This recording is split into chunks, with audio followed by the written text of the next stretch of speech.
देखो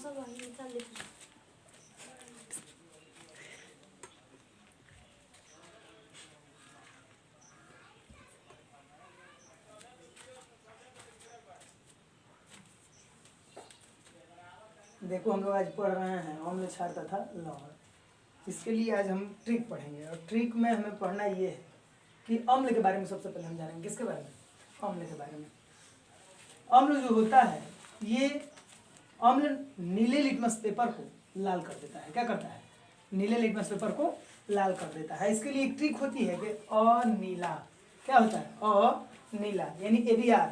ए से होता है एसिड, बी से होता है ब्लू और आर से होता है रेड। कहा जाता है कि एसिड ब्लू टू रेड। और इसको हिंदी में जब पढ़ते हैं तो अनीला का मतलब होता है अ से अम्ल, नी से नीला और ला से लाल। यानी अम्ल जो होता है नीले लिटमस पेपर को क्या कर देता है? लाल कर देता है।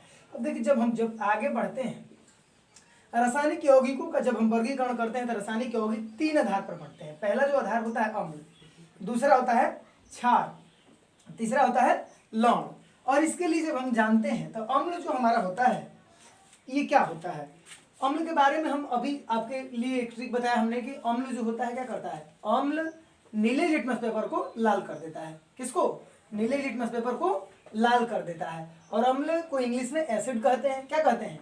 एसिड कहते हैं। अम्ल का जब वर्गीकरण करते हैं, अम्ल जब बढ़ता है तो अम्ल मुख्यतः 3 भागों में बढ़ जाता है। और पहला जो होता है ऑक्सीजन एवं हाइड्रोजन की उपस्थिति के आधार पर, दूसरा जो होता है हाइड्रोजन आयन के त्याग करने की क्षमता के आधार पर, तीसरा होता है जली विलयन में अम्ल की मात्रा के आधार पर। अब देखिएगा ऑक्सीजन एवं हाइड्रोजन की उपस्थिति के आधार पर ये 2 तरीके के होते हैं। क्या? अम्ल। कौन कौन से? ऑक्सिक अम्ल और हाइड्रा अम्ल। और हाइड्रोजन आयन त्याग करने की क्षमता के आधार पर अम्ल भी 2 प्रकार का होता है, प्रबल अम्ल और दुर्बल अम्ल। और जली विलयन में अम्ल की मात्रा के आधार पर अम्ल 2 तरीके का होता है, साधारण अम्ल और तनु अम्ल।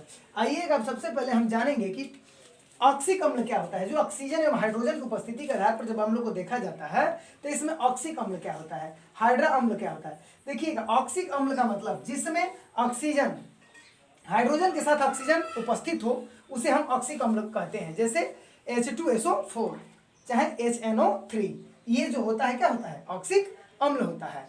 और इसके बाद हाइड्रा अम्ल जिसमें केवल हाइड्रोजन हो, ऑक्सीजन उपस्थित न हो, उसे क्या कहते हैं? हाइड्रा अम्ल कहते हैं। और इसके बाद हम जब चलते हैं तो प्रबल अम्ल, ऐसे अम्ल जो जल में या कहते हैं ऐसे अम्ल का विलयन जो मिले जब तो वो क्या हो? प्रबल हो या मजबूत हो। यानी कह सकते हैं कि प्रबल अम्ल ऐसे अम्ल होते हैं जो उनकी तनुता या उनकी विलयता प्रबल होती है। और दुर्बल अम्ल जो विलयन बनने के पश्चात दुर्बलता को दर्शाते हैं उसे दुर्बल अम्ल के नाम से जाना जाता है। सांद्र अम्ल देखिएगा ऐसे अम्ल। अब सुनिए सांद्र अम्ल का मतलब ये होता है कि ऐसा अम्ल जो 2 भी ऐसे मिश्रण, मान लीजिए कि जब मिश्रण होगा तभी कहा जा रहा है कि जली विलयन में अम्ल की मात्रा, तो जल और किसी भी गैस के मिश्रण से अम्ल का निर्माण होता है। इसमें 2 चीज मिले होते हैं, जल और इसके साथ साथ क्या चीज? तो कोई गैस। तो गैस जिसमें गैस की मात्रा ज्यादा हो और जल की मात्रा कम हो उसे सांद्र विलयन कहते हैं। क्या? जिसमें गैस की मात्रा ज्यादा हो और जल की मात्रा कम हो उसे सांद्र अम्ल के नाम से जाना जाता है। ठीक है। और इसके बाद तनु अम्ल का मतलब होता है कि जिसमें जल की मात्रा ज्यादा हो और किसकी? जल की मात्रा ज्यादा हो और अम्ल की मात्रा कम हो, उसे तनु अम्ल के नाम से जाना जाता है। देखिए आप लोगों ने पढ़ लिया, अभी इसके बारे में फिर से एक बार दोहराना चाहते हैं तो दोहरा लें। ये कहा जाता है कि अम्ल का मतलब अम्ल जो होता है जिसका पीएच मान 7 से क्या हो? कम हो। जिसका पीएच मान 7 से कम हो उसे अम्ल कहा जाता है और जिसका पीएच मान 7 से अधिक हो क्षार कहा जाता है। पीएच का मतलब पावर ऑफ हाइड्रोजन। क्या होता है?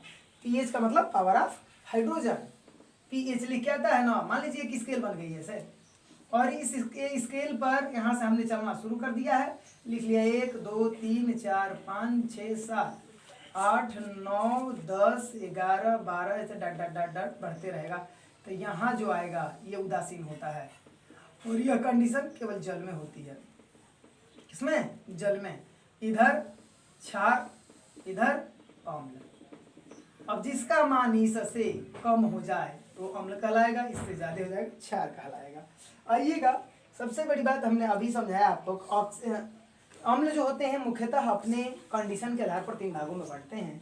जैसे ऑक्सीजन एवं हाइड्रोजन की उपस्थिति के आधार पर, दूसरा होता है हाइड्रोजन आयन के त्याग करने की क्षमता के आधार पर, तीसरा जलीय विलयन की मात्रा के आधार पर। और ऑक्सीजन एवं हाइड्रोजन की उपस्थिति के आधार पर देखते हैं तो ये 2 तरीके के होते हैं। पहला जो होता है ऑक्सिक अम्ल, दूसरा हाइड्रा अम्ल। तो देखिएगा ऑक्सिक अम्ल में आपको पहले मैंने इसके ठीक पहले अभी बताया, ऑक्सिक अम्ल क्या होता है, जिसमें हाइड्रोजन और ऑक्सीजन दोनों एक साथ हो। क्या हो? हाइड्रोजन और ऑक्सीजन दोनों एक साथ मिलकर किसी विलयन का निर्माण करते हैं, जैसे H2SO4। तो ये हमारा किसका, ऑक्सिक अम्ल का उदाहरण होगा, इसलिए किसमें हाइड्रोजन और ऑक्सीजन दोनों उपस्थित हैं। इसके बाद हाइड्रा अम्ल जो होता है, इसमें केवल हाइड्रोजन होता है, ऑक्सीजन नहीं होता। तो ये जो होता है हाइड्रा अम्ल होता है, केवल क्या होते हैं उसमें, हाइड्रोजन होता है। जैसे HCl जो होगा हाइड्रा अम्ल का उदाहरण होगा, HCl। ये जो ऑक्सिक अम्ल का उदाहरण क्या होगा, H2SO4। इसमें देख रहे हैं O ऑक्सीजन है, H हाइड्रोजन है। यहाँ देख रहे हैं हाइड्रोजन तो है लेकिन ऑक्सीजन नहीं है। तो जिसमें ऑक्सीजन नहीं होता, हाइड्रोजन होता है, उसे हाइड्रा अम्ल के नाम से जाना जाता है। देखिएगा हाइड्रोजन आयन के त्याग करने के आधार पर प्रबल अम्ल।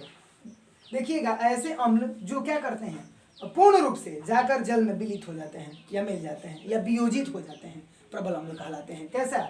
ऐसे अम्ल जो जल में जाकर पूर्ण रूप से वियोजित हो जाए या मिल जाए, क्या कहलाते हैं, प्रबल अम्ल कहलाते हैं। और जो ऐसे अम्ल जो जल में जाकर पूर्ण रूप से वियोजित ना हो, मिले ना, वो पूरा मिल ना पाए, उन्हें क्या कहते हैं, दुर्बल अम्ल के नाम से जाना जाता है। और इसके बाद जलीय विलयन में अम्ल की मात्रा के आधार पर देखिएगा, जलीय विलयन में जब जल का विलयन बनाया जाता है, कैसा विलयन, जल का विलयन, जिसमें अम्ल हो, ऐसा विलयन तैयार किया जाए जो जल के साथ अम्ल बना हो। तो अम्ल कोई भी बनेगा वो लिक्विड रूप में होता है, और लिक्विड जो है वो जल उसमें निहित होता है। तो जिसमें जल की मात्रा क्या हो जाए, कम हो जाए, और अम्ल की मात्रा ज्यादा हो, क्या हो, जल की मात्रा कम हो और अम्ल की मात्रा ज्यादा हो, तो उस समय उसको क्या कहते हैं, सांद्र अम्ल कहते हैं। क्या कहते हैं, सांद्र अम्ल कहते हैं। और जिसमें जल की मात्रा अधिक हो और अम्ल की मात्रा कम हो, उसे हम क्या कहते हैं, तनु अम्ल के नाम से जानते हैं। ठीक है, तो ये आपका आज का ये इतना छोटा पढ़ाई रहा और इसको याद रखिएगा। ठीक है मित्र, धन्यवाद।